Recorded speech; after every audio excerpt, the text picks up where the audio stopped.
নারায়ণগঞ্জের রূপগঞ্জে Manju dyeing and textile কারখানায় gas বিস্ফোরণে ৩ জন দগ্ধ হয়েছেন। ঘটনাটি ঘটে বৃহস্পতিবার সকাল ৯টায় রূপসী কাজীপাড়া এলাকায়। দগ্ধরা হলেন হিসাবরক্ষক সাইফুল, নিরাপত্তা কর্মী কবির ও হান্নান। তাদের রাজধানীর বার্ন ইনস্টিটিউটে ভর্তি করা হয়েছে।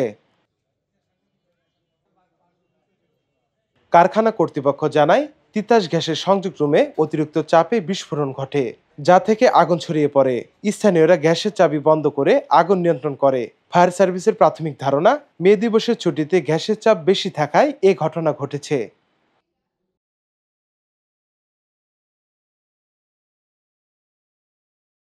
বার্ন ইউনিটের ডাক্তার শাওন বিন রহমান জানান, ৩ জনের শরীরে ৩৪% থেকে ৫৩% পুরার ক্ষত রয়েছে এবং শ্বাসনালী পড়ে যাওয়ায় তাদের অবস্থা আশঙ্কাজনক।